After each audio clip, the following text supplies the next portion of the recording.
Baik, selamat malam, saudara-saudaraku yang dikasihi Tuhan. Kita boleh jumpa lagi malam hari ini lewat ibadah online dalam Wadah Grace Ministry, di mana malam hari ini kita akan kembali diberkati oleh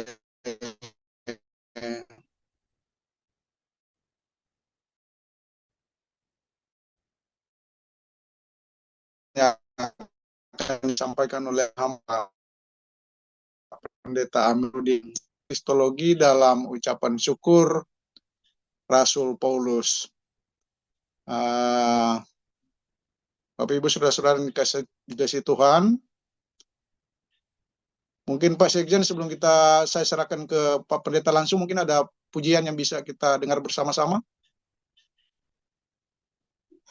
Silakan.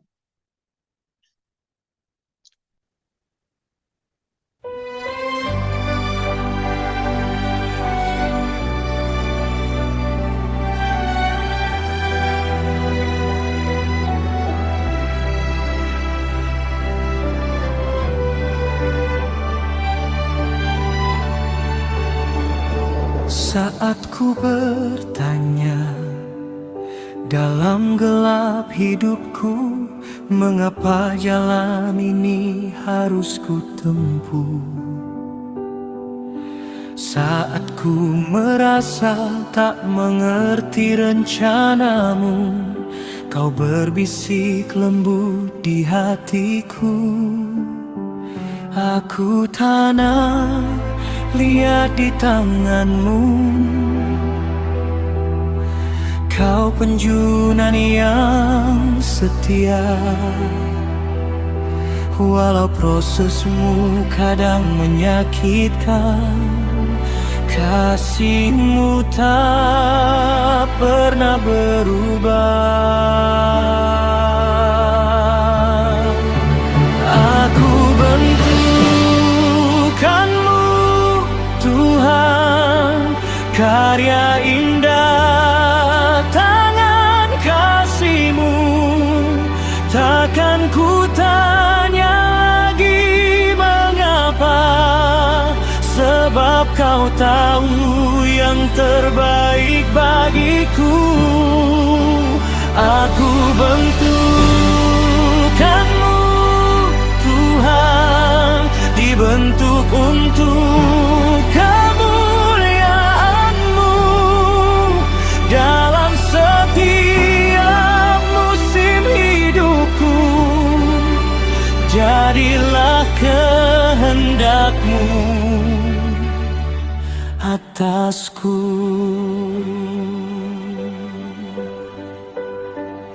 Saat badai datang mengguncang imanku, saat air mata jatuh tak tertahan, Kau tetap bekerja membentuk hatiku menjadi berjana bagi kemuliaan. Aku tanah lihat di tangan-Mu, Kau penjunan yang setia. Walau prosesmu kadang menyakitkan, kasih-Mu tak pernah berubah. Aku bentukanmu Tuhan, karya indah tangan kasih-Mu. Takkan ku tanya lagi mengapa, sebab Kau tahu yang terbaik bagiku. Aku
bagi hormat dan pujianmu.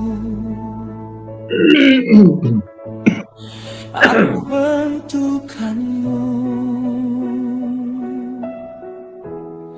aku milikmu selamanya.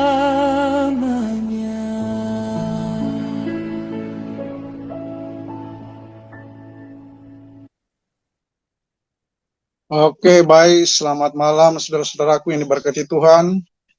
Selamat bagi kita semua yang sudah bergabung dalam online worship Grace Ministry malam hari ini. Jadi saya akan menyerahkan langsung ke Pak Pendeta Amirudin Wasugai MTH sekaligus membuka kita dalam doa. Silakan Pak Pendeta.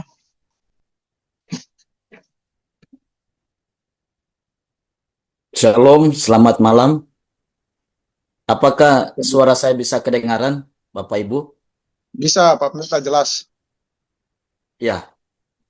Baik, mari kita mengucap syukur dalam doa. Kita akan merenungkan bagian kebenaran firman Tuhan pada malam hari ini. Mari kita berdoa. Kami mengucap syukur kepadamu Tuhan Yesus untuk waktu dan kesempatan yang Tuhan berikan bagi kami untuk kami bersama-sama duduk di sekitar firman Tuhan, mendengarkan kebenaran-Mu yang kekal, yang akan menjadi bagian daripada pembentukan kerohanian kami, membentuk kehidupan iman kami. Dan kami rindu Roh Kudus menolong setiap kami, sehingga firman Tuhan yang kami baca, yang kami dengarkan, yang kami renungkan bersama ini akan menolong kehidupan kami, supaya kami bertambah di dalam wawasan kami tentang kebenaran yang kekal, dan juga menumbuhkan rohani kami, dan juga sekaligus memperlengkapi kami untuk kami dapat melayani Tuhan dengan lebih efektif dan efisien, sehingga demikian kami boleh menjadi berkat yang besar, yang luas bagi banyak orang lain di sekitar kehidupan kami. Berkati hamba-Mu, biarlah boleh berbicara sesuai dengan kehendak Tuhan. Di dalam nama Tuhan kami Yesus Kristus kami berdoa. Amin. Ya, Bapak Ibu yang diberkati Tuhan, kita bersyukur kalau pada malam hari ini kita bisa berjumpa lagi dalam pelayanan Grace Ministry, pelayanan anugerah, yang kita bersyukur Tuhan sudah memakai pelayanan ini tentu untuk tujuan-tujuan Allah, yaitu menjadi hormat kemuliaan bagi nama Tuhan, dan juga agar berita kabar baik, berita Injil anugerah Allah bisa disebarluaskan dengan masif, dengan cara yang indah, dengan cara yang persuasif, yang bisa membujuk orang untuk datang kepada Kristus. Kita berdoa supaya Grace Ministry ini Tuhan terus gunakan, pakai menjadi alat di tangan Tuhan untuk memberkati banyak orang lain secara luas dan secara luar biasa, karena kalau tidak salah ini juga secara online melalui YouTube kalau tidak salah. Dan malam ini kita akan bersama-sama merenungkan bagian kebenaran firman Tuhan dari surat Rasul Paulus kepada jemaat di Korintus. Pada suratnya yang pertama kepada jemaat di Korintus, pada 1 Korintus 1 pasal 1 ayat 4 sampai dengan ayat 9. Jadi satu perikop akan kita baca, saya akan membacakannya untuk kita sekalian, dan kita akan merenungkan bagian firman Tuhan ini.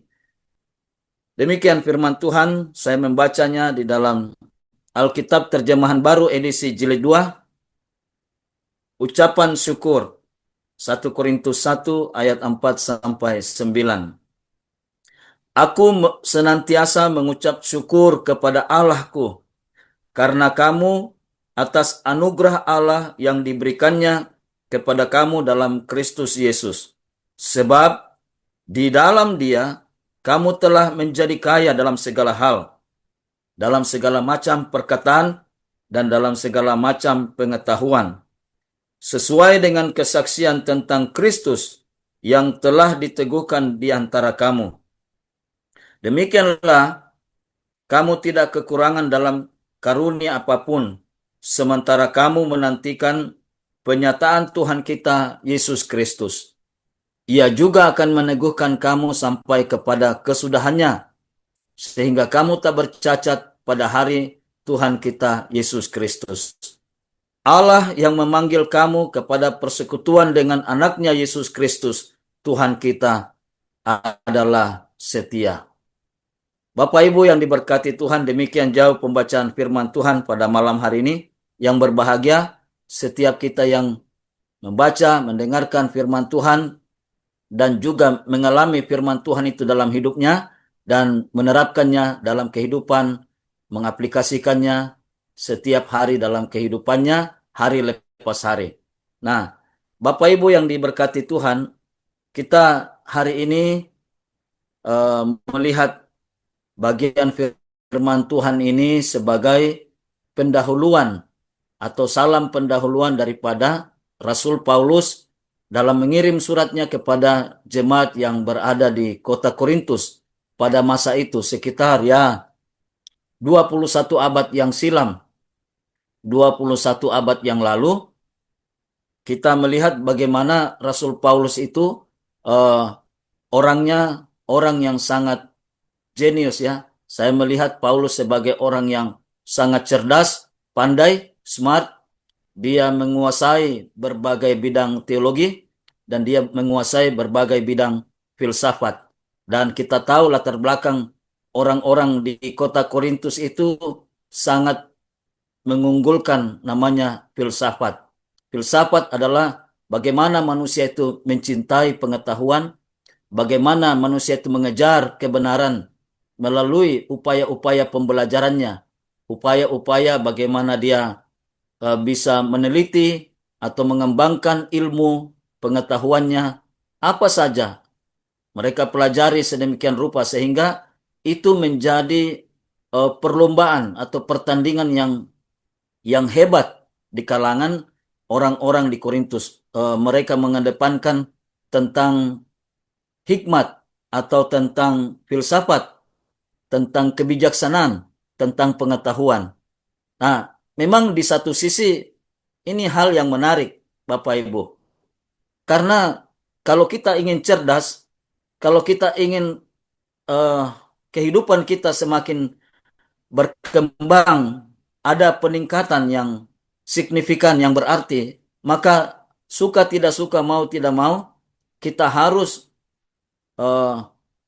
memperdalam kita punya wawasan, memperluas kita punya pengetahuan dengan cara belajar.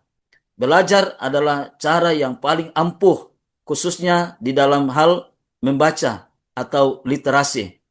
Setiap kita, orang-orang Indonesia ini masih sangat kurang minat bacanya atau minatnya untuk bagaimana membaca, bagaimana belajar, supaya lebih cerdas, lebih pandai, lebih pintar, lebih berpengetahuan, memiliki wawasan yang luas. Nah, dengan pengetahuan itu diharapkan kita diberkati oleh Tuhan dengan akal yang cerdas, akal yang dipakai, yang akan menggunakan akal dan pikiran kita yang kita terus menggalinya dengan cara belajar, belajar, dan belajar. Apa terlebih belajar firman Tuhan, belajar tentang kebenaran yang kekal, maka itu akan sangat membantu kita bisa dipakai oleh Tuhan lebih luas, lebih besar di hari-hari yang akan datang. Karena dunia ini membutuhkan orang-orang yang memiliki pengetahuan yang lebih, pengetahuan dalam segala hal, dalam berbagai macam hikmat atau pengetahuan. Itulah arti daripada filsafat. Filsafat dan teologi dua hal yang tidak bisa dipisahkan. Karena teologi itu juga merupakan sebuah filsafat, tetapi filsafat dari Tuhan, filsafat Kristus, filsafat tentang kebenaran. Nah, menariknya adalah filsafat di dalam kekristenan atau filsafat Kristen itu yang akan kita dan sedang kita akan baca, kita akan pelajari pada malam hari ini, yaitu Kristologi di dalam ucapan syukur Rasul Paulus berdasarkan 1 Korintus 1 ayat 4 sampai 9. Itulah judul kita pada malam hari ini. Jadi Kristologi dalam ucapan syukur Rasul Paulus berdasarkan 1 Korintus 1 ayat 4 sampai 9. Ada sekitar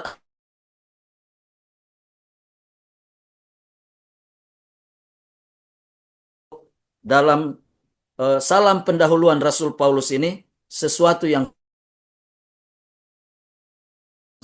sangat menarik. Di ungkapan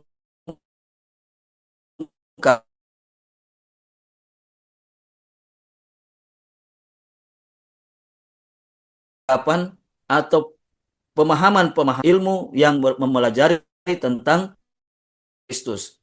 Nah, tentang dua hal tentu. Kalau kita bicara tentang Kristus, kita bicara dua hal. Yang pertama, pribadinya.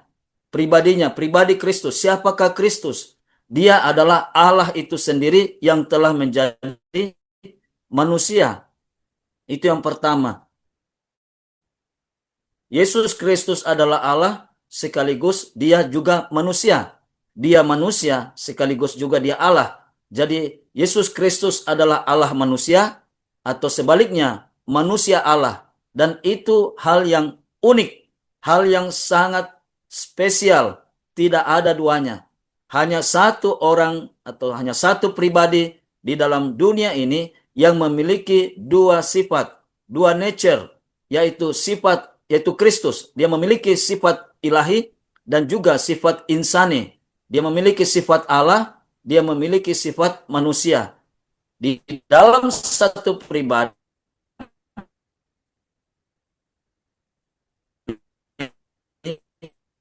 ada dua sifat. Keunikan daripada Tuhan kita Yesus Kristus. Itu bicara tentang Kristologi. Dan yang kedua, bukan hanya tentang pribadinya, siapakah Kristus itu, tetapi juga tentang apa yang Yesus kerjakan atau apa yang Yesus lakukan bagi saya dan saudara sekalian. Atau ini berbicara mengenai karyanya atau pekerjaannya ketika dia datang ke dalam dunia ini. Dia adalah pribadi Allah yang datang menjadi manusia.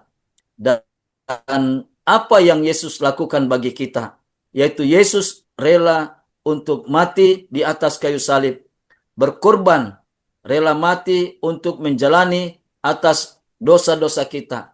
Lalu dia dikuburkan dan telah bangkit di antara orang mati pada hari yang ketiga dan naik ke surga, dan dari surga sana dia menyediakan dan menawarkan anugerah hidup kekal itu secara cuma-cuma kepada kita.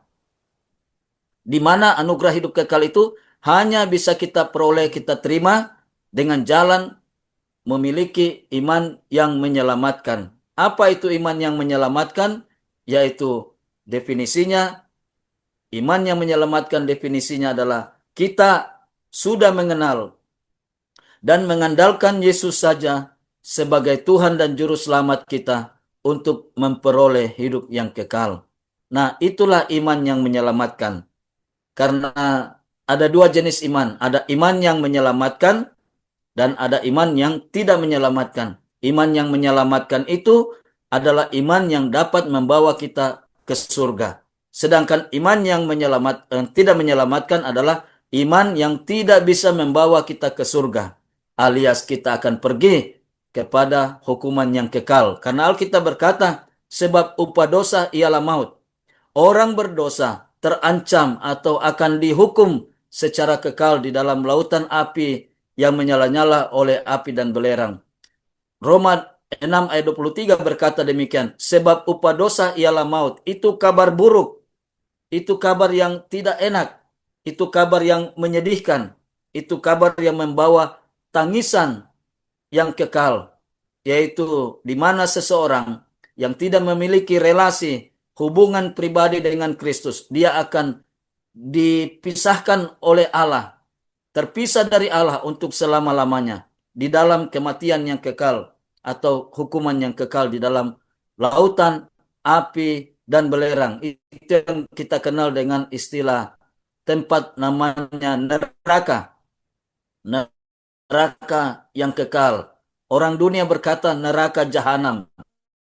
Nah, Bapak Ibu yang dikasihi Tuhan, tetapi yang menarik adalah itu belum titik, masih koma. Tetapi ada dia punya kontras. Tetapi anugerah Allah, tetapi hidup kekal, tetapi anugerah Allah ialah hidup yang kekal di dalam Kristus Yesus, Tuhan kita. Tetapi anugerah Allah ialah hidup yang kekal di dalam Kristus Yesus Tuhan kita. Artinya keselamatan, kepastian masuk surga atau memperoleh hidup kekal itu merupakan anugerah atau pemberian yang cuma-cuma gratis dari Allah kepada kita orang berdosa, supaya kita yang percaya kepada Yesus Kristus sebagai Tuhan dan Juru Selamat kita memiliki hidup yang kekal. Itulah kabar baiknya. Itulah berita yang harus kita sampaikan, yang harus kita kumandangkan, kita ceritakan, kita sebarluaskan, yaitu berita tentang siapakah Kristus dan apa yang Kristus lakukan bagi kita. Nah, Bapak Ibu yang diberkati Tuhan, kalau kita melihat di sini dalam setiap ayat, dalam keenam ayat dalam perikop itu, ya, ayat 4 sampai 9, kita akan menemukan tentang kekayaan pengajaran tentang kristologi daripada Rasul Paulus. Mari kita perhatikan ayat 4. Di sini Paulus berkata, "Aku senantiasa mengucap syukur kepada Allahku karena kamu atas anugerah Allah yang diberikannya kepada kamu dalam Kristus Yesus." Garis bawahi, dalam Kristus Yesus. Artinya, ini pengajaran, wawasan, pemahaman tentang kristologi. Itu ayat 4. Kemudian kita maju ayat 5. Sebab di dalam dia artinya di dalam Kristus. Ya, di dalam Kristus.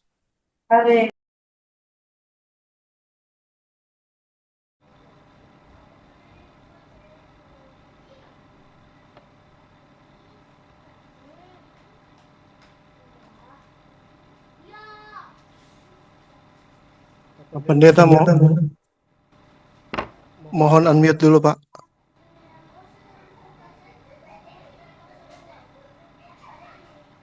Maaf, bagaimana bisa kedengaran? Apakah bisa kedengaran suara saya? Oke, jadi ayat 6 sesuai dengan kesaksian tentang Kristus. Nah, garis bawahi lagi Kristus. Sesuai kesaksian tentang Kristus.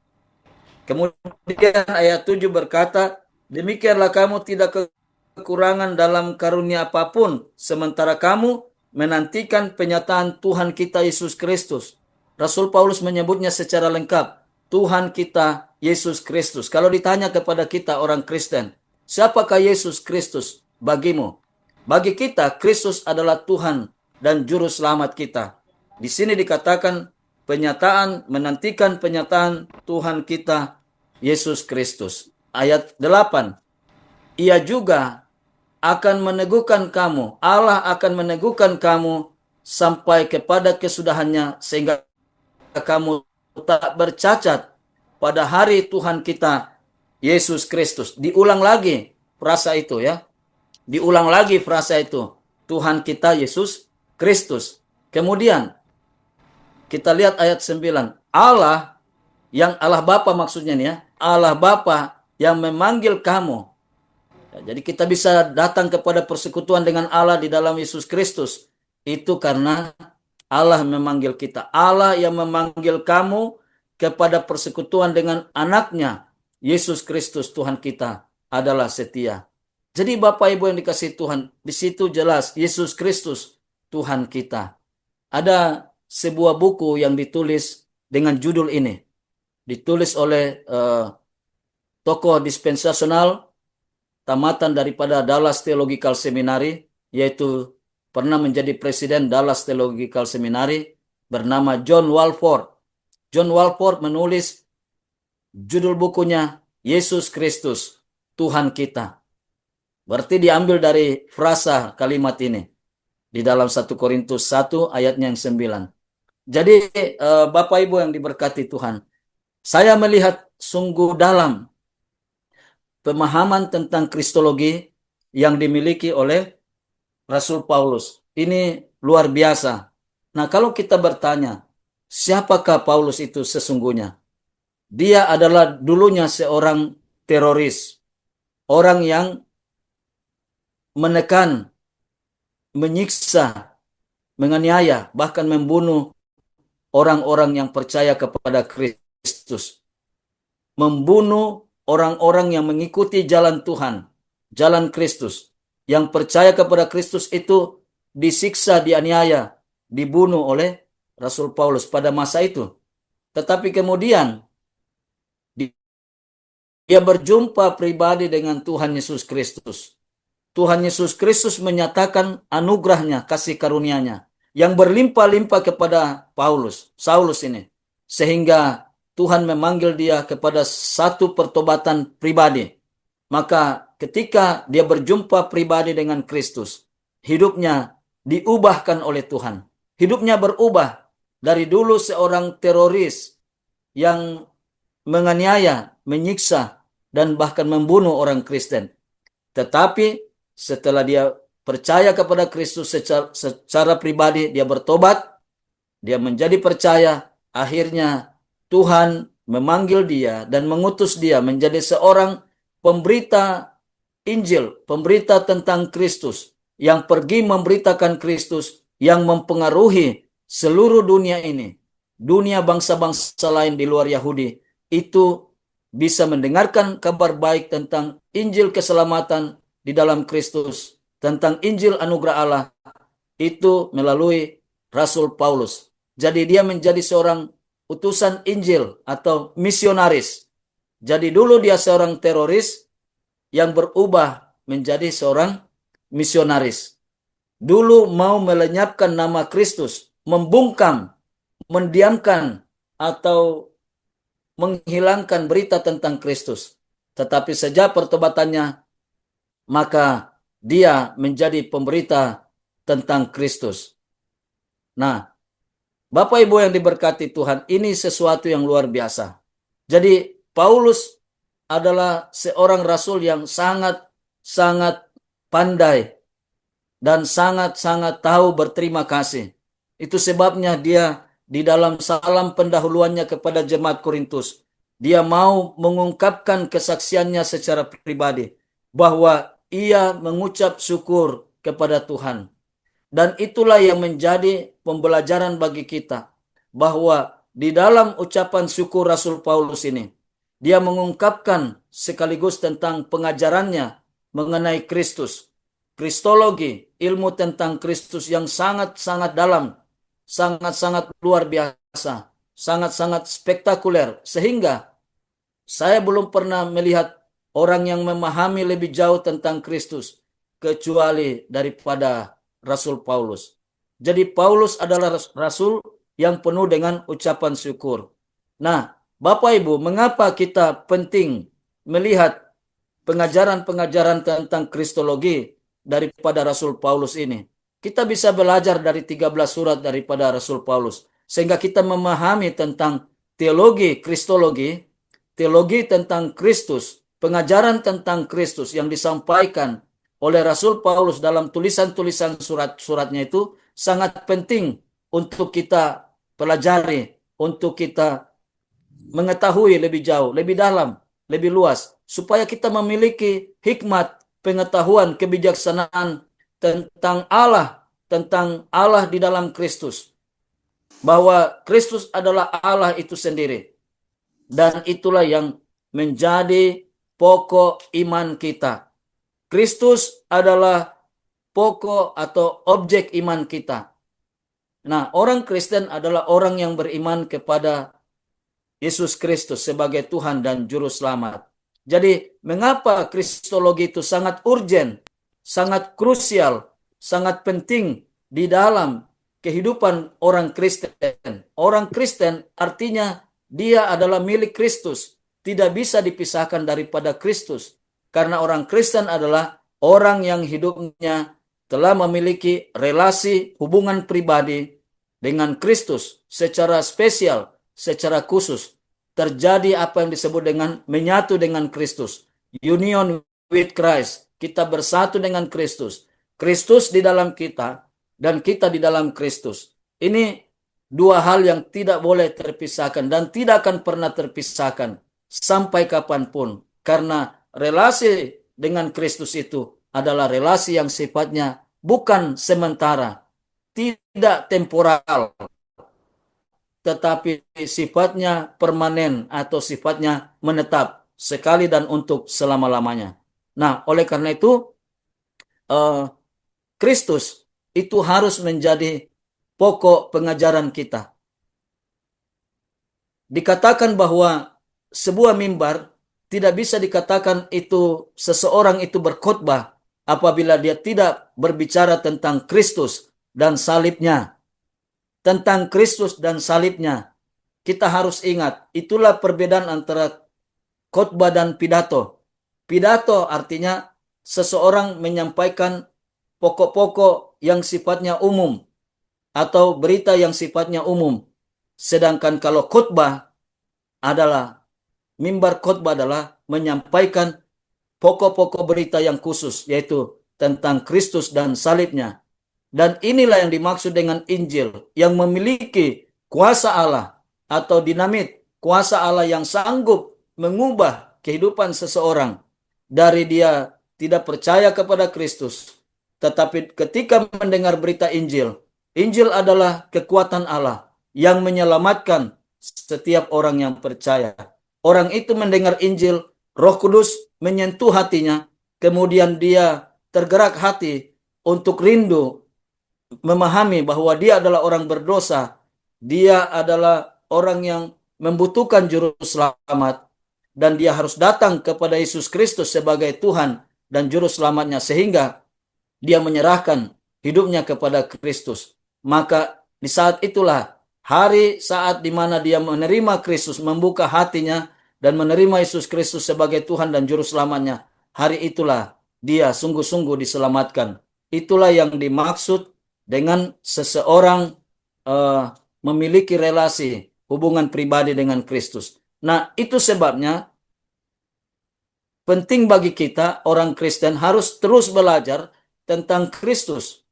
Nah, di dalam setiap lembar Alkitab, dari perjanjian sampai perjanjian lama sampai perjanjian baru, itu penuh dengan berita tentang Kristus. Dan itu semakin ditegaskan oleh Rasul Paulus sebagai rasul bangsa-bangsa lain, sebagai rasul yang dipakai oleh Tuhan untuk menjadi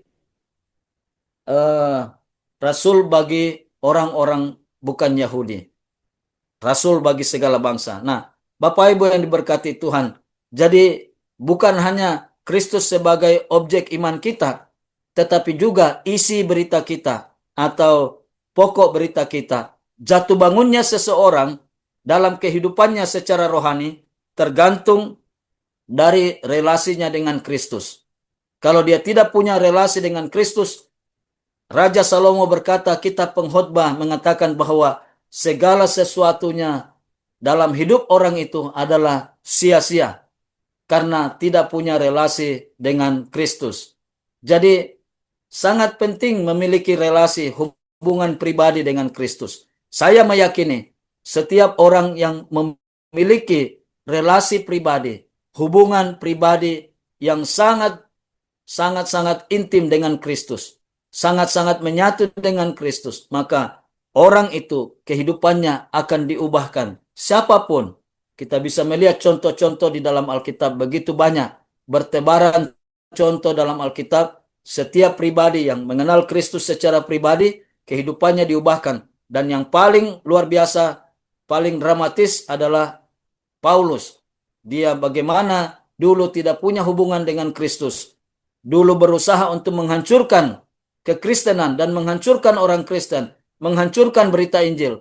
Tetapi ketika dia memiliki relasi pribadi dengan Kristus, kehidupannya diubahkan, dan dia menjadi sangat bergairah, sangat antusias, sangat bersemangat di dalam memberitakan Injil, memberitakan tentang Kristus.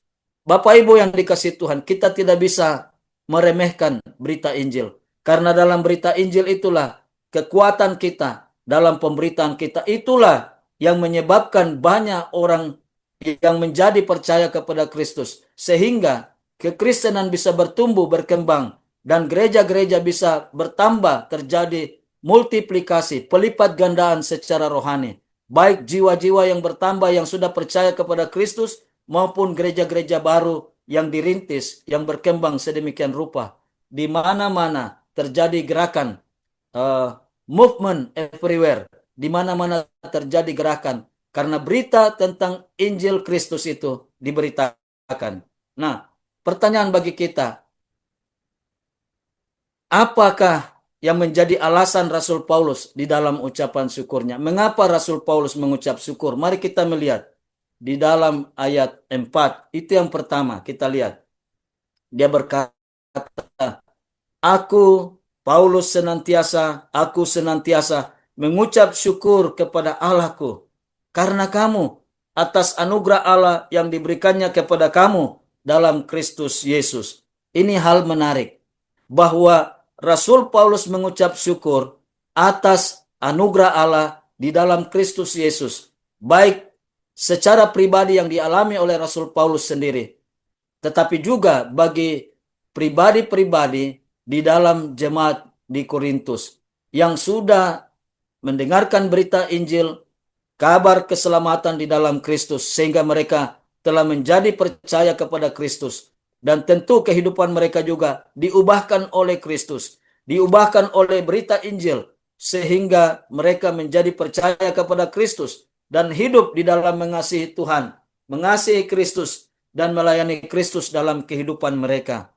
Sehingga Rasul Paulus itu mengucap syukur karena dia bisa melihat bagaimana kehidupannya yang sudah diubahkan oleh Kristus itu sangat-sangat produktif, sangat-sangat memberikan hasil, memberikan dampak yang luar biasa, yaitu banyaknya orang yang bertobat, banyaknya orang yang menjadi percaya kepada Kristus karena anugerah Allah yang terus dikumandangkan oleh Rasul Paulus, sehingga banyak jiwa di kota Korintus itu menjadi percaya kepada Kristus. Itu sebabnya dia bersyukur kepada Tuhan, karena dia melihat bagaimana karya Tuhan itu di dalam kehidupan dan melalui kehidupan Rasul Paulus itu dipakai oleh Tuhan luar biasa, sehingga bisa menghasilkan sebuah pelayanan mahakarya yang sudah dikerjakan oleh Rasul Paulus. Allah dengan kasih karunia-Nya telah membuat Paulus bekerja begitu giat, bekerja sedemikian rupa, sehingga bekerja keras dalam memberitakan kabar baik, karena dikatakan oleh Alkitab adalah pelayanan yang terbaik, perbuatan baik yang terbaik aja. Itulah yang dilakukan oleh Rasul Paulus, sehingga itu menjadi sesuatu yang luar biasa. Sehingga jemaat di Korintus itu terjadi sebuah jemaat lokal di sana. Di kota Korintus, kota yang penuh dengan penyembahan berhala, kota yang penuh dengan dunia kekafiran, kota yang tidak mengenal Allah di dalam Yesus Kristus. Tetapi karena Tuhan mengizinkan Rasul Paulus untuk pergi ke sana memberitakan Injil tentang Kristus, akhirnya banyak orang di kota Korintus yang menjadi percaya kepada Tuhan Yesus Kristus. Hal yang menarik adalah, Bapak Ibu, yang menarik adalah kalau kita ingin melihat anugerah Allah itu bekerja di dalam kehidupan kita dan melalui kita, maka mulai hari ini hal yang sederhana yang harus kita lakukan adalah jangan pernah menutup mulut kita, jangan pernah merapatkan mulut kita untuk tidak berbicara, untuk tidak menyaksikan tentang pribadi Kristus, Dia adalah Allah yang menjadi manusia. Dan apa yang Kristus lakukan bagi dunia ini, bagi saya dan sudah, yaitu bahwa Kristus sudah rela mati dan dia dikuburkan dan sudah bangkit dari antara orang mati pada hari yang ketiga, naik ke surga.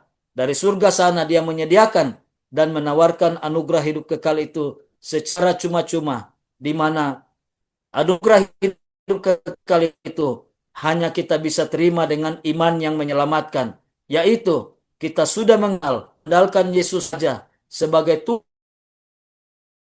Tuhan dan Juru Selamat kita untuk menyampaikan supaya dunia yang terhilang, dunia yang tersesat, dunia yang jiwa yang tersesat, yang tidak bisa kembali pulang kepada Allah yang benar itu, bisa didamaikan dengan Allah, bisa melihat kebenaran, bisa diterangi kehidupan rohaninya. Dunia yang dalam gelap itu bisa diterangi oleh berita tentang Injil Yesus Kristus, tentang Injil keselamatan di dalam Tuhan Yesus Kristus. Itulah yang disyukuri oleh Rasul Paulus di dalam ayat 1. Dia berkata, aku senantiasa mengucap syukur kepada Allahku karena kamu atas anugerah Allah yang diberikannya kepada kamu dalam Kristus Yesus. Sungguh luar biasa anugerah Allah. Itu sebabnya sangat besar anugerahnya. Ya, saya bersyukur kepada Tuhan Yesus karena anugerah Allah menjangkau hidup saya sekitar 36 tahun yang lalu. 36 tahun yang kalau orang Malaysia bilang kata lalu itu lepas. Kalau tidak salah. 36 tahun yang lepas. Yang lalu, yang silam. Tanggal 25 Februari 1990 di desa Pegunungan Awak, Tiromanda, Kota Makale, Tanah Toraja, Sulawesi Selatan. Saya bersyukur saya mendengarkan berita Injil keselamatan ketika mengikuti kegiatan penginjilan masuk desa yang dilaksanakan oleh Gereja Alkitab almarhum Bapak Pendeta Jerry Maloring dan juga yang masih hidup Bapak Pendeta Harold Sigar. Mereka berdualah yang menjadi bapak-bapak rohani sehingga saya bisa mengenal Kristus lewat pemberitaan mereka dan saya bisa mengambil keputusan untuk membuka hati dan terima Yesus pada 36 tahun yang silam itu di Tanah Toraja. Saya bersyukur karena memang saya mencari keselamatan.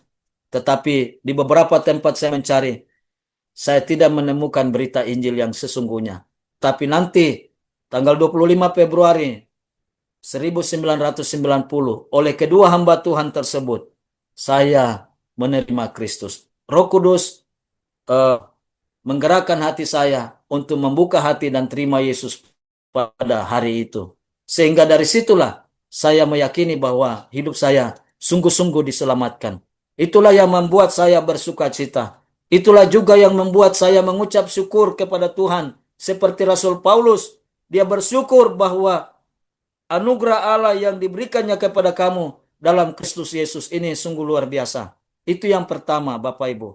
Nah, bukan hanya anugerah hidup kekal atau keselamatan yang diberikan. Tetapi ayat 5, coba kita perhatikan. Ayat 5, sebab di dalam Kristus kamu telah menjadi kaya.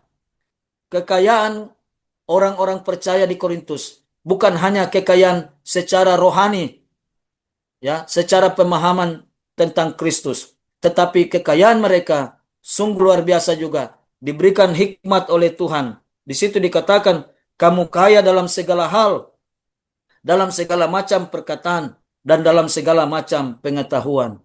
Itu berarti bahwa filsafat Kristen atau teologi Kristen jauh lebih tinggi mengatasi berbagai macam aliran-aliran filsafat yang berkembang di dunia Yunani pada masa itu.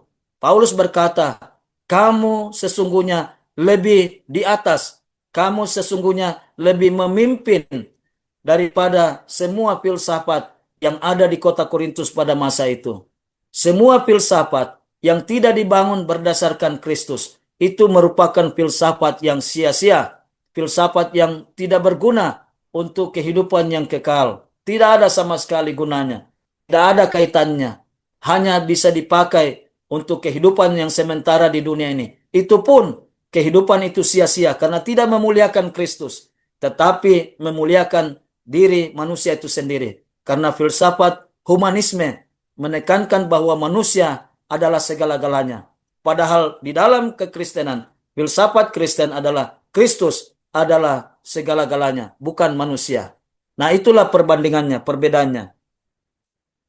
Kalau kita perhatikan ayat 5 bahwa filsafat Kristus, filsafat Kristen itu dijelaskan di dalam ayat 5 dan ayat 6. Dan itulah filsafat yang paling tinggi, ya, filsafat yang melebihi semua filsafat yang ada di kota Korintus. Dikatakan ayat 6, sesuai dengan kesaksian tentang Kristus yang telah diteguhkan di antara kamu.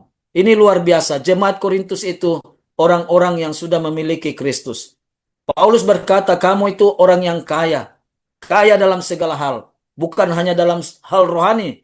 Bukan dalam hal keselamatan saja. Tetapi dalam pemikiranmu, dalam pengetahuanmu, dalam pengejaranmu akan kebenaran. Engkau adalah orang-orang yang kaya. Engkau adalah orang-orang yang kaya. Saya dan saudara adalah orang-orang yang kaya di dalam Kristus. Jadi jangan pernah kita merasa minder. Jangan kita pernah merasa insecure. Insecure artinya tidak percaya diri. Tidak percaya diri, tidak merasa aman. Kita harus secure, bukan insecure.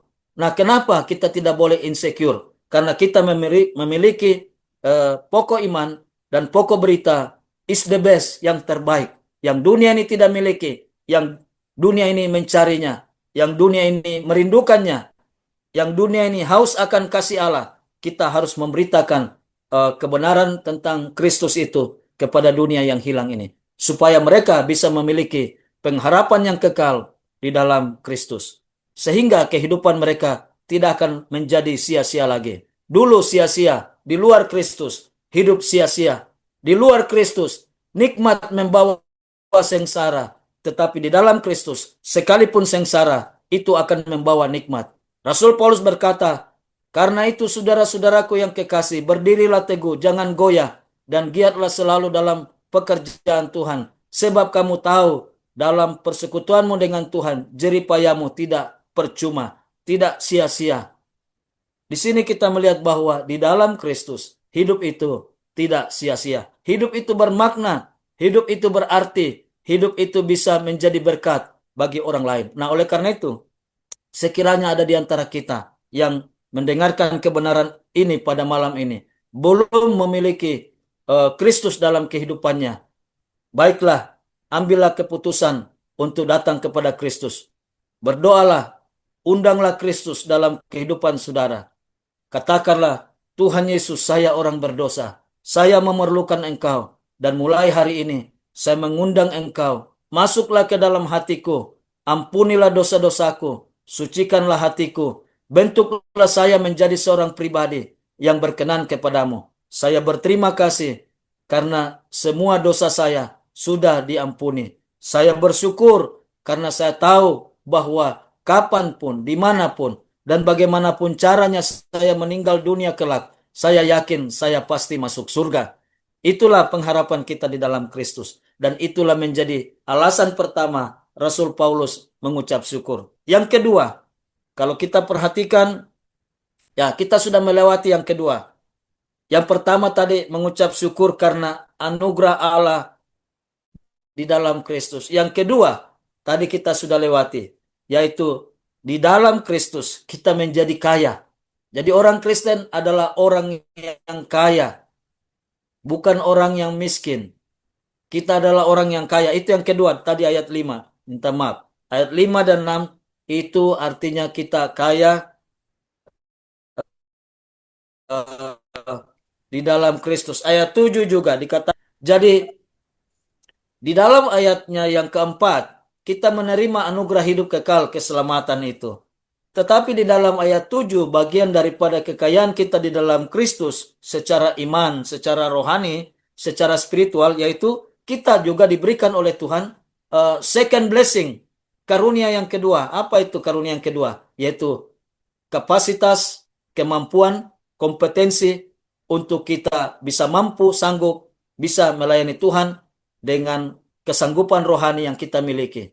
Karunia-karunia rohani, di situ dikatakan di dalam ayat 7, demikianlah kamu tidak kekurangan dalam karunia apapun, sementara kamu menantikan penyataan Tuhan kita, Yesus Kristus. Karunia rohani kita harus fungsikan, kita harus gunakan di dalam kehidupan kita yang sudah diselamatkan. Setelah kita diselamatkan, kita harus mengembangkan kemampuan rohani kita untuk kita pakai dalam pelayanan pekerjaan Tuhan, untuk kita melayani Tuhan secara efektif, secara efisien. Itu penting. II, efektif dan efisien. Dalam pemberitaan Injil kita, dalam khotbah-khotbah kita harus semakin efektif dan semakin efisien. Dan itu tentu kita harus belajar, terus belajar. Tingkatkan kemampuan membaca kita, literasi kita. Kita membaca kebenaran firman Tuhan, membaca buku-buku rohani, membaca buku-buku teologi, membaca buku-buku filsafat. Kita kita mengkonsumsi berbagai banyak tulisan yang penting. Kemudian itu kita mohon hikmat Tuhan untuk bisa memikirkannya lebih dalam lagi, sehingga kita menemukan di dalamnya kebenaran yang hakiki, kebenaran yang prinsip, yang substansi. Itulah yang kita beritakan kepada orang-orang lain di sekitar kita, sehingga kehidupan kita tentu akan menjadi berkat bagi banyak orang lain. Nah, ini yang penting Bapak Ibu. Jadi gunakanlah kapasitas kemampuan rohani itu. Kita harus kembangkan, kita harus gunakan, pakai itu. Ada 3 karunia rohani yang paling utama, yaitu karunia pertama, karunia memimpin, sebagai pemimpin, sebagai leader. Yang kedua, karunia berbicara.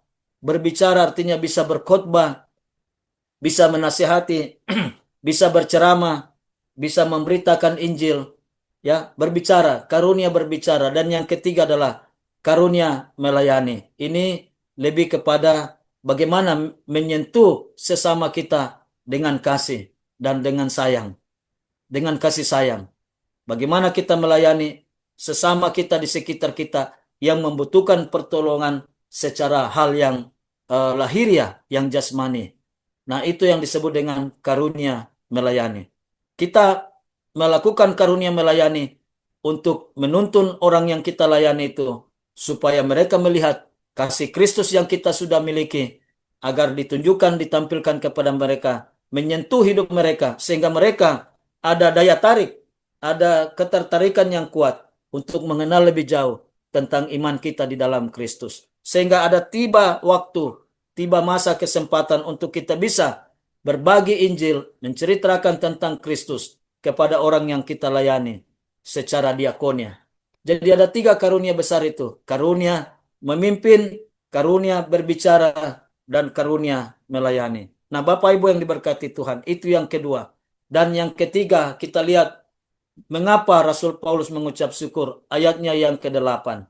Mari kita lihat di sana bahwa Rasul Paulus mengucap syukur karena kesetiaan Allah di dalam Kristus. Dia sudah melihat, dia menyaksikan, dia mengalami bagaimana kesetiaan Allah di dalam Kristus itu dalam kehidupannya. Di dalam ayat 8 dikatakan, Allah juga akan meneguhkan kamu sampai pada kesudahannya, sehingga kamu tak bercacat pada hari Tuhan kita, Yesus Kristus.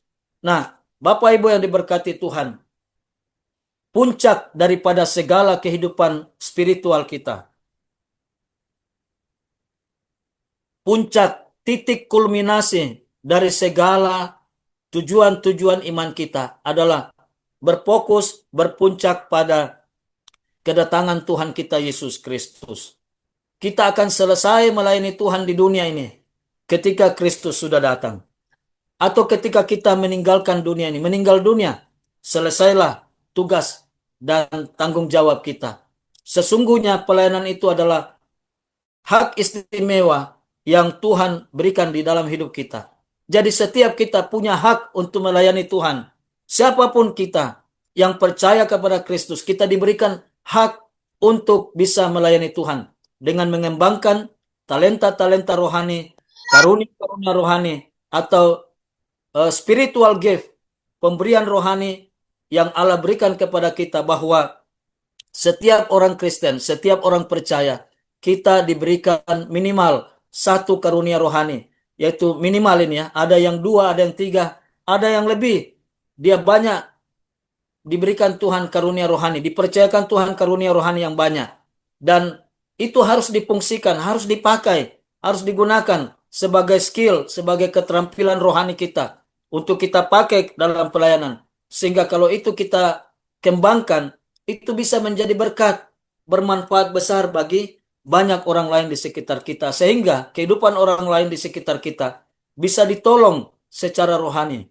Nah, itulah yang Tuhan mau. Dan yang menarik adalah Tuhan akan meneguhkan eh, bukan hanya kehidupan kita secara rohani, tetapi Dia juga meneguhkan kita di dalam pelayanan. Dialah yang memberikan kita peneguhan-peneguhan atau kekuatan-kekuatan secara rohani, sehingga kita bisa cakap menanggung segala sesuatu di dalam melayani Tuhan.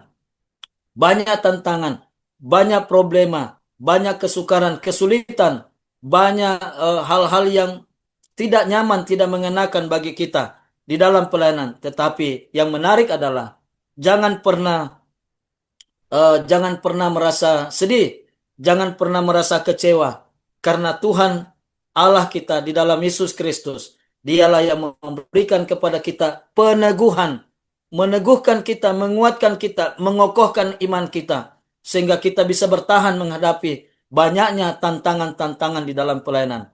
Ada tantangan kemalasan, ada tantangan ketakutan, ada tantangan takut gagal, ada tantangan malu, ada tantangan tidak pandai berbicara. Banyak sekali tantangan. Tetapi kita kalahkan semua itu dengan keyakinan bahwa Tuhan itu meneguhkan kamu sampai pada hari kedatangan Tuhan kita Yesus Kristus. Mengapa Rasul Paulus bersyukur? Karena Allah yang memanggil kita di dalam persekutuan dengan Yesus Kristus itu adalah Allah yang setia. Allah setia dalam kehidupan saya dan saudara Bapak Ibu. Allah setia mendampingi kita, menyertai kita dalam pelayanan kita. Kita juga meyakini bahwa pelayanan kita akan berhasil. Pasti berhasil jika kita meyakini bahwa Allah yang memanggil kita itu adalah Allah yang setia. Dia setia membuat kita berhasil dalam pelayanan-pelayanan kita. Nah, itu sebabnya jangan pernah mundur. Jangan ada istilah muntaber. Muntaber artinya mundur tanpa berita. Tidak tahu di mana dia. Muntaber, mundur tanpa berita. Karena sesungguhnya di dalam Kristus kita punya madecer, MDC. Madecer artinya masa depan yang cerah. Di luar Kristus namanya madesu, masa depan yang suram. Madesu, masa depan suram. Di dalam Kristus madecer, MDC, masa depan yang cerah. Nah, saudara yang dikasihi Tuhan, itulah 3 alasan mengapa Rasul Paulus mengucap syukur. Dan di dalam ucapan syukur ini, syarat atau penuh makna teologis tentang kristologis, tentang Kristus, sungguh luar biasa. Setiap ayat, 6 ayat itu, Paulus berbicara tentang Kristus dan sungguh luar biasa. Jadi oleh karena itu saya melihat bahwa Rasul Paulus ini orang yang sangat-sangat diberkati oleh Tuhan dengan wawasan, pemahaman, pengetahuan tentang Kristus. Dia bukan orang sembarang. Dia orang yang luar biasa. Mari kita berdoa. Terima kasih Tuhan Yesus atas kebenaran firman-Mu yang luar biasa bagi kami. Bahwa Rasul Paulus mengajarkan tentang Kristus, kristologi, di dalam ucapan syukurnya, dalam surat kepada jemaat di Korintus, dalam salam pembukanya. Dia mengucap syukur atas anugerah Allah yang dialami oleh Rasul Paulus, oleh jemaat Korintus, dan kepada kami sekalian, yaitu anugerah keselamatan, hidup kekal, kepastian masuk surga yang kami miliki karena iman kami kepada Kristus. Terima kasih Tuhan. Yang kedua, Rasul Paulus mengucap syukur karena kami sebagai orang percaya, kami memiliki kekayaan rohani di dalam Kristus yang tidak dimiliki oleh dunia ini, yang tidak dimiliki oleh orang yang tidak percaya kepada Kristus. Kami di dalam Kristus kami memiliki kekayaan yang luar biasa. Dan yang ketiga, alasan mengucap syukur Rasul Paulus adalah karena dia bersyukur karena Allah yang memanggil dia kepada persekutuan dengan Kristus adalah Allah yang setia, Allah yang meneguhkan setiap orang percaya di dalam mengerjakan tugas tanggung jawab panggilan pelayanan untuk bagaimana memberitakan Kristus yang memberikan kepada kami kekuatan, kemampuan dari Tuhan karena Allah setia dan meneguhkan, menyertai kami di dalam panggilan pelayanan kami. Biarlah kebenaran ini Tuhan menjadi berkat bagi kami. Kami tetap bersemangat, tetap bergairah, tetap antusias di dalam memberitakan Kristus kepada siapa saja, di mana saja, dan kapan saja. Kepada semua orang, sampai setiap telinga mendengar. Siapakah Kristus? Dia adalah Allah yang menjadi manusia. Dan apa yang Kristus lakukan bagi kami, yaitu bahwa Kristus sudah mati karena menjalani hukuman atas dosa-dosa kami. Dan dikuburkan dan sudah bangkit dari antara orang mati pada hari yang ketiga. Naik ke surga dan dari surga sana menyediakan dan menawarkan anugerah hidup kekal kepada kami secara cuma-cuma. Di mana anugerah hidup kekal itu kami terima dengan iman yang menyelamatkan, yaitu mengenal dan mengandalkan Yesus saja sebagai Tuhan dan Juru Selamat kami untuk memperoleh hidup yang kekal. Terima kasih Tuhan. Terima kasih untuk kebenaran firman-Mu. Biarlah kami yang mendengarkan berita kabar baik ini, kami boleh menyerahkan hidup kami, membuka hati kami, dan mengundang Tuhan Yesus Kristus masuk di dalam hati kami dan mengampuni dosa-dosa kami, menyucikan hati kami, dan menyelamatkan kami. Dan kami meyakini ketika saat kami menyerahkan hidup kami kepada Tuhan Yesus Kristus saja, kami sungguh yakin bahwa kami memiliki kepastian hidup yang kekal, kepastian keselamatan di dalam Kristus, kepastian masuk surga. Dan kami yakin kapanpun, dimanapun, dan bagaimanapun caranya kami meninggal dunia kelak, kami yakin kami pasti masuk surga. Biarlah kebenaran ini mempengaruhi seluruh hidup setiap yang mendengarkan pada hari ini. Di dalam nama Tuhan Yesus kami berdoa. Amin. Saya kembalikan pada host.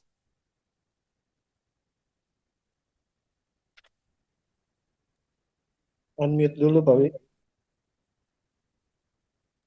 Ya, terima kasih Pak Pendeta Amiruddin Wasuga MTH yang sudah boleh memberkati kita dengan firman Tuhan malam hari ini, di mana ada beberapa hal yang saya juga menikmati berkat tadi lewat pemberitaan firman, di mana Paulus boleh penuh dengan ucapan syukur. Paulus tahu berterima kasih karena sudah menyelamatkan Paulus secara pribadi yang tadinya dia adalah seorang teroris. Dan yang kedua, ada hal yang lebih menarik juga yang boleh memberkati saya juga, di mana kita jangan pernah sampai menutup mulut kita untuk tidak memberitakan tentang Yesus, tentang kebaikannya, di mana dia sudah mati, dikuburkan, bangkit, sudah mengampuni semua dosa kita. Dan yang terakhir, tidak kalah menariknya adalah ada ajakan dari Pak Pendeta tadi untuk kita semua yang ada dalam ruang Zoom ini yang sudah bergabung, untuk kalau kita belum menyadari bahwa kita belum mempercayai tentang kematian Kristus, ajakan tadi adalah mari kita untuk meyakini, kita percaya bahwa benar Yesus sudah menyelamatkan kita, sudah mengampuni kita. Ini ajakan yang sangat luar biasa, karena kalau saya melihat ini dari latar belakang nama ini Pak Pendeta Amiruddin adalah latar belakang Muslim ya Pak Pendeta? Benar, Pak, benar. Ya, Iya, puji Tuhan ini luar biasa sekali ajakan terakhir tadi, apalagi kita yang mungkin lahir besar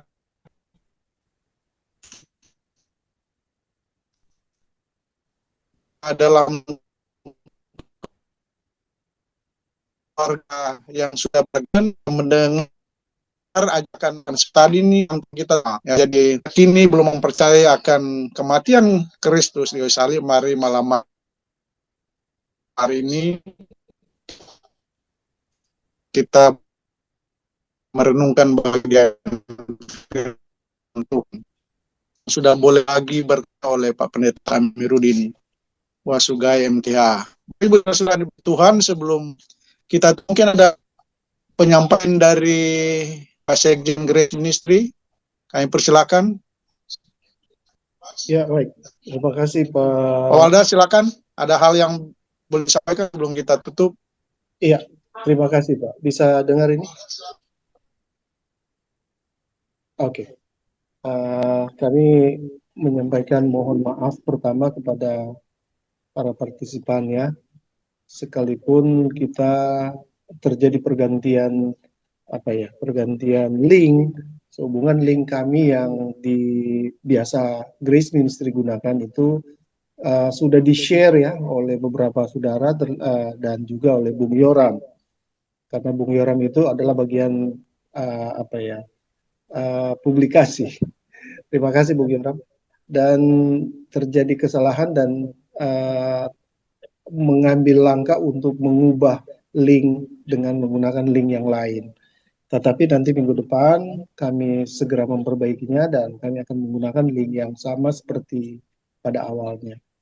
Nah, demikian ini yang bisa disampaikan dan kami mengucapkan pertama terima kasih kepada Pendeta Doktor Kandidat ya, Pendeta Dokter Kandidat Amiruddin Wasugai, Magister Teologi.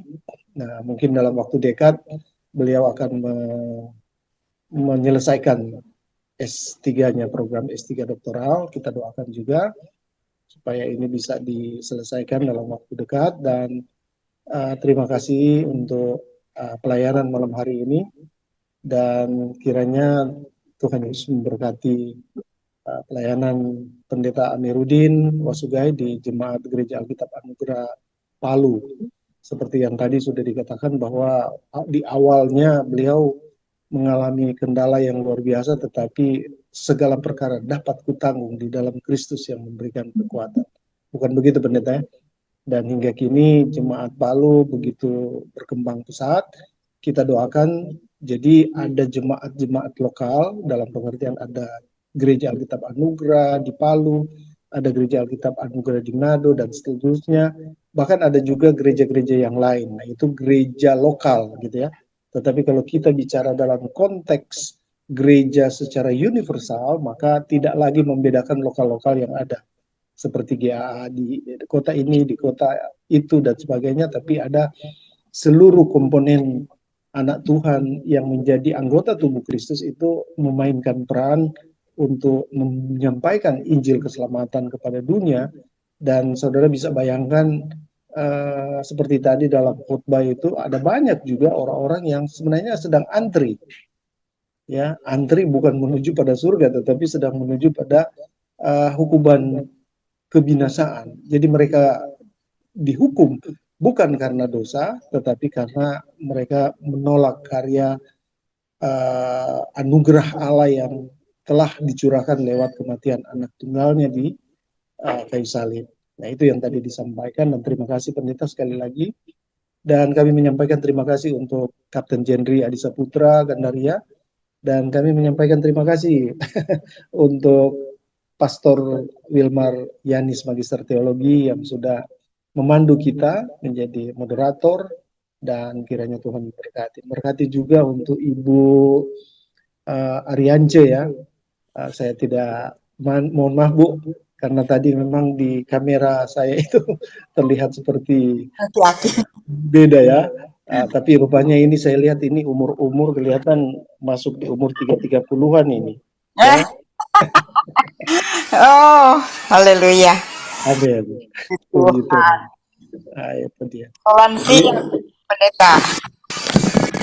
baik, terima kasih Bu Ariance yang create hope of glory ya. Kiranya sesama kita di dalam ministry ini kita juga boleh memainkan peran. Intinya supaya Injil keselamatan itu bisa didengar oleh banyak orang dan kita bisa membawa jiwa-jiwa kepada Kristus, Amin. karena itu adalah investasi kekekalan ya. Terima kasih Bu Ariance. Terima kasih juga untuk Pak Semi Karinda. Ini temannya dari Captain Jenry ya. Ya, tetap stay di channel kami Grace Ministry dan Hope of Glory. Kemungkinan bisa itu sama-sama hadir. Begitu juga dengan Ibu Mariana M. Ritonga. Selamat malam Bu, salam kenal. Untuk pertama kali kami melihat di channel Grace Ministry ini. Begitu juga dengan Ibu Florence Day. Ini sering kami sama-sama ya Bu ya. Jadi nanti besok beberapa waktu kemudian kita bisa share bersama-sama dalam bentuk, tidak hanya dalam bentuk monolog, tapi dialog, bahkan bisa ada kesaksian-kesaksian ya, saling berbagi satu dengan yang lain. Kalau di room di sini ada Pak Anfal, masih ada Ibu Esta, ada Ibu Hana Nababan, ada Ibu Enar Handra, dan Saudara Yora. Semuanya kami boleh sampaikan terima kasih dan kiranya apa yang kita peroleh malam hari ini sebagai satu bekal, dan kemudian dari bekal ini kita bisa menerapkan itu di dalam kehidupan kita, karena seperti Alkitab katakan, Roma katakan dari iman menuntun pada iman. Iman keselamatan yang kita miliki yang tadi sudah disampaikan oleh Pendeta Amiruddin, dari iman keselamatan itu akan memimpin kita pada iman-iman yang lain untuk menghadapi, untuk menumbuh kembangkan pelayanan kita secara lebih luas. Dengan demikian, terima kasih kami sampaikan dari Grace Ministry. Kembali saya ke Pastor Wilmarian. Silakan Pak. Bapak Ibu Saudara-saudara yang diberkati Tuhan, kita akan mengakhiri, saya akan bawakan kita dalam doa untuk memberkati kita semua. Mari kita berdoa. Terima kasih Allah Bapa di surga, di dalam nama Tuhan Yesus Kristus Juru Selamat kami, Tuhan Allah yang Maha Kuasa Maha Tinggi, mencipta langit dan bumi, laut, serta segala isinya, bahkan kami manusia serupa dengan gambar Tuhan. Tuhan Allah Abraham, dan Yakub, Israel yang kami sembah, puji muliakan, telah selamatkan kami, ampuni kami, hapus semua dosa kami lewat karya pengorbanan Yesus Kristus di kayu salib dengan darah tertumpah di bukit Golgota, bahkan menghidupkan kami yang percaya akan setiap janji firman-Mu lewat kebangkitan-Mu dari antara orang mati, dan sediakan tempat yang layak bagi kami yang percaya akan janji firman-Mu hidup kali surga bersama Tuhan selamanya. Tuhan, terima kasih malam hari ini kami nikmati berkat lewat pemberitaan firman-Mu yang disampaikan oleh hamba-Mu Pak Pendeta Amiruddin Wasugai MTH, yang berdoa menyerahkan pelayanan Pak Pendeta bersama keluarga, istri dan anak-anak di Sulawesi Tengah. Biarlah lewat pelayanan Pak Pendeta Amiruddin bersama keluarga, firman-Mu semakin diberitakan dan semakin banyak jiwa mendengar dan semakin banyak jiwa dimenangkan untuk Tuhan Yesus Kristus di daerah Sulawesi Tengah. Terima kasih Tuhan. Kami berdoa juga untuk pendidikan strata 3, program doktoral dari Pak Pendeta Amiruddin. Biarlah dengan hikmat surgawi menjadi milik Pak Pendeta Amiruddin, sehingga Pak Pendeta boleh menjalani, bahkan melewati dan boleh mengakhiri menyelesaikan pendidikan doktoral teologi, sehingga tetap boleh menjadi berkat bagi banyak orang, terlebih bagi keluarga dan seluruh jemaat. Terima kasih Tuhan, kami menyerahkan Pak Pendeta Amiruddin Wasugai MTH dalam semua pelayanan, dalam tugas tanggung jawab pekerjaan sebagai dosen maupun dalam keluarga. Dialah hanya dalam pertolongan penyertaan Tuhan Yesus Kristus. Kami berdoa kami semua yang hadir dalam ruang Zoom malam hari ini, kami rindu juga hal yang sama. Tuhan berkati dalam semua kehidupan kami. Terima kasih Tuhan, terima kasih. Terpujilah Tuhan Yesus, Tuhan Allah yang Maha Kuasa Maha Tinggi. Kami menaikkan doa ungkapan syukur penolong kami kepada Bapa dalam surga, dalam nama Tuhan Yesus Kristus. Haleluya, amin. Amin. Terima Terima kasih Pak kasih. Pendeta. Ya, terima kasih banyak untuk kesempatan yang Ya, diberikan. terima kasih untuk semua yang sudah gabung malam hari Terima ini. kasih untuk semua Sampai jumpa. partisipan yang luar Terima kasih biasa. pendeta Mudi. Terima kasih. Terima kasih kepada Saya semua mohon peserta pendetanya Tuhan partisipan yang luar biasa.